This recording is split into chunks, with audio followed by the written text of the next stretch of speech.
Hi, Mariko. Thank you very much for taking time for this artist talk tonight.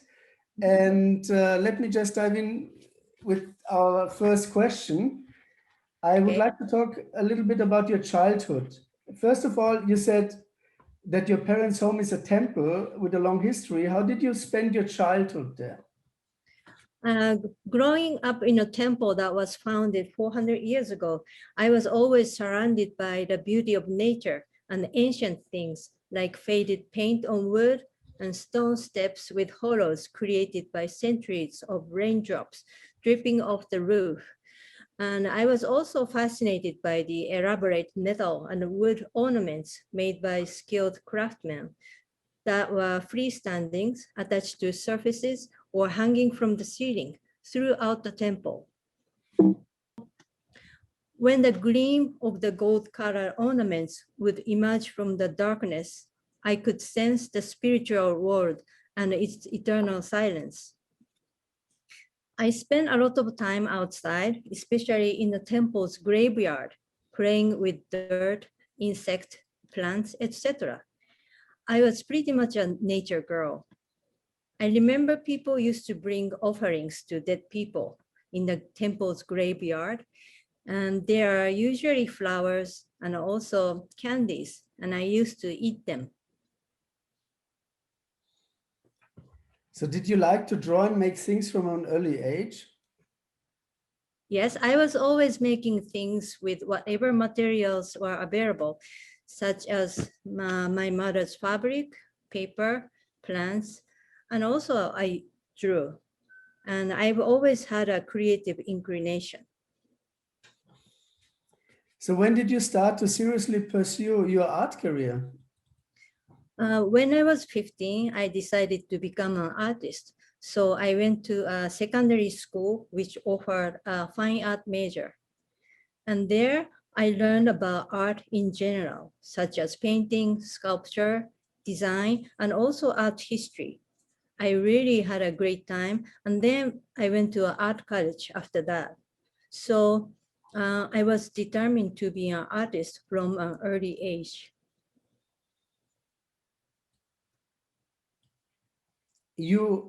These are done when I was between 18 and 20 years old.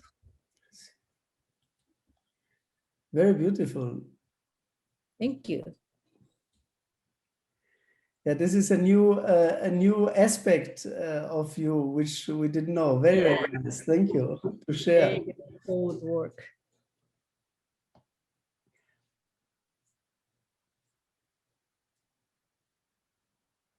Okay. So you majored in printmaking. What made you choose that path?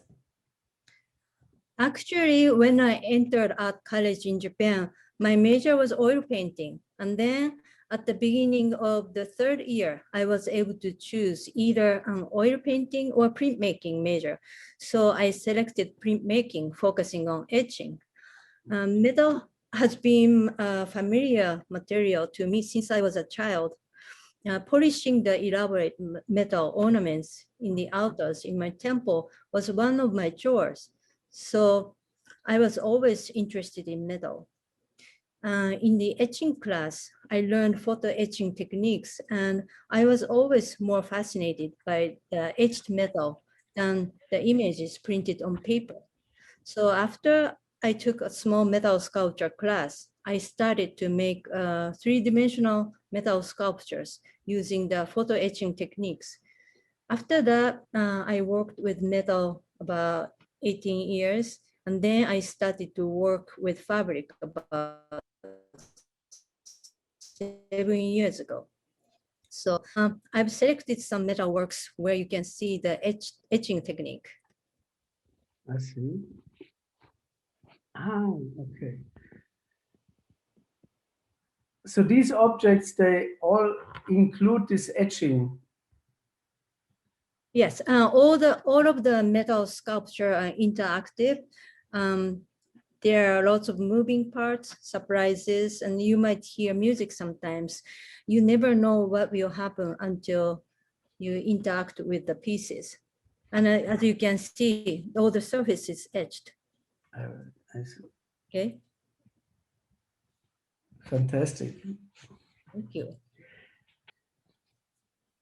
You did mechanic objects made of metal in the first step of your career. What made you change your prime material to synthetic fibers? Was this transition inevitable for you? I would be very happy if you could tell us a bit more about this process. Okay, as I mentioned, metal sculpture had been my main focus since 1995, but in 2013, after completing a very involved and technically challenging piece, I felt the need to move away from using purely representational imagery and do something more abstract, or organic, and with a different material. And the result has been my fabric work. Fabric is completely opposite of metal, and I like the softness, gentle texture, and atmospheric qualities of the fabric I use, such as its translucency. I feel that there are a lot of possibilities in that material, and there are things that only can be achieved with that material. I see. So your present fiber works are mainly wearable art and jewelry, but have you always been interested in the world of contemporary jewelry? When I was in art school, I took a small metal sculpture and jewelry making class, although my major was printmaking. So the class visited a gallery that carried contemporary jewelry. I was amazed by it, and I was also like the manageable size of the jewelry. At that time, I didn't have a studio, so I bought a small torch and tools and started to work in my small kitchen. This is very interesting to hear. Mhm. I think many people are interested in what techniques you use, and of course, there are many things you can't divulge, but could you give us a brief explanations on how these pieces Sure. are created? I use a heat set process, and it creates permanence to the form. When heated with different shapes of mold, the synthetic fiber can remember the shapes permanently. I'm a metalsmith also, so I make my own mold sometimes. I see, that's interesting. So through your jewelry, you became actively involved in collaborations with fashion designers. Mhm. Could you tell us a little bit about your future plans? Are there new collaborations in the pipelines or new exhibitions? Okay. Actually, getting involved in the fashion field was not my intention. I collaborated with Jean Paul Gaultier on his summer-spring 2019 Paris runway show. Honestly, until I worked on that project, I was very ignorant about fashion world. I thought that the fashion field is far removed from what I do, a totally different field. I thought that the fashion field was superficial and flashy world. However, as I learned more about the top fashion designer, including Rei Kawakubo, etc., I realized that the way they think and their process of creation is not any different from any other art fields, like a sculpture. So this experience confirmed for me that there's no boundary between the art forms. One of the look from a Gaultier collaboration was acquired by Museum of Fine Art Boston for their permanent collection. This is the look called Big in Japan that museum acquired. Fantastic. Gaultier participated in Met Gala in May 2018. And while in New York, he stopped by MoMA Museum store. At that time, I had some pieces there for sale. This is my brooch.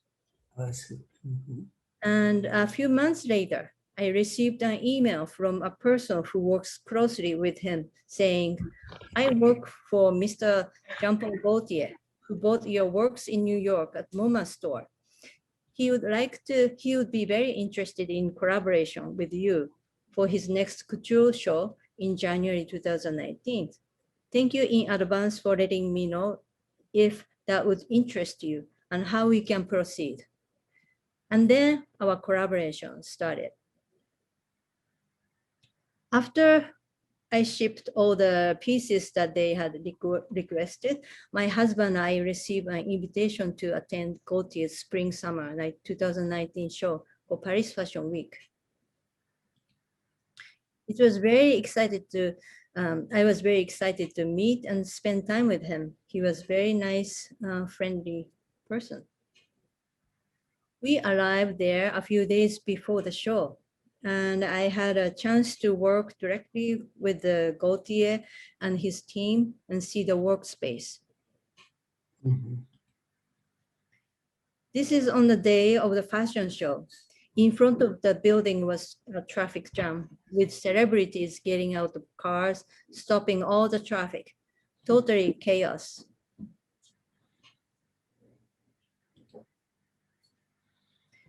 I contributed to 18 of the 63 looks in the show, those that had Japan and the marine theme. I've selected some images of the look that featured my contributions.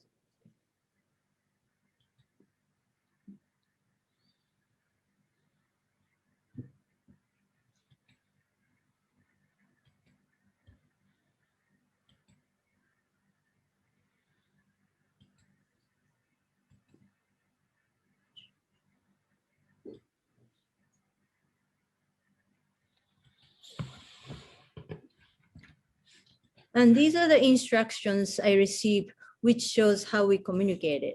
Sometimes I receive actual pieces of the fabric so that I can see the actual colors.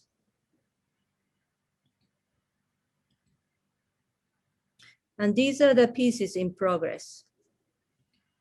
Gaultier really liked the pieces I provided, and he generously sent this to me. And these are the pieces in progress.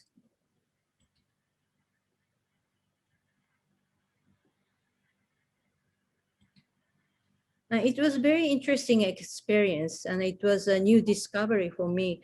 Working with other people shows me different perspectives, and you can learn a lot from that. So instead of just sticking with the one category, I'm willing to be challenged different things when opportunities are offered to me.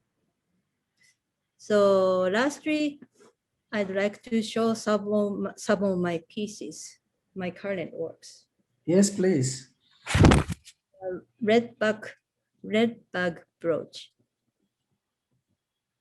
And it's a sculpture piece. It's called garden brooch. This is another brooch. And these are pins with stand. Necklace. Seascape necklace. It's called laminate brooch. And about my future plan. Currently, I'm still crazy about fabrics because I have a lot of ideas. So I want to explore more, and I'm trying to see how far I can take working with fabric. Once I'm satisfied with that, I might start working on metal again or some other materials. I'm very flexible, so I just follow my instincts. And about my future exhibition, my next exhibition will be at Morikami Museum in Florida, starting May to the end of September next year.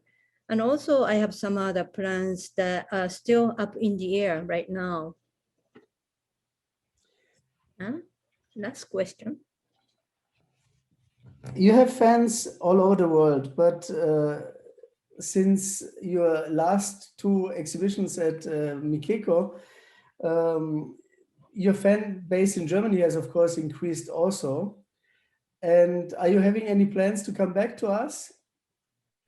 Before Corona, I had some shows planned, but they are postponed or canceled. So now I will need to reschedule everything. But things are still uncertain. But hopefully I will have a show again at Micheko Galerie in the near future. We hope so. Let's be in touch about this. And yes, it was actually very nice for me to see through the pictures which you have shown us how how these things worked behind the scenes, and this was very, very illuminating. Thank you very much, Mariko. Thank you. And yes, we hope that many people visiting Collect Art Fair virtually will also see this conversation we just had, and which will draw them definitely to your jewelry, which is just fantastic. And you know that we're your biggest fans. So Mariko, thank you very much. Thank you so much. And we will be in touch again soon. Thank you. Okay. Bye-bye.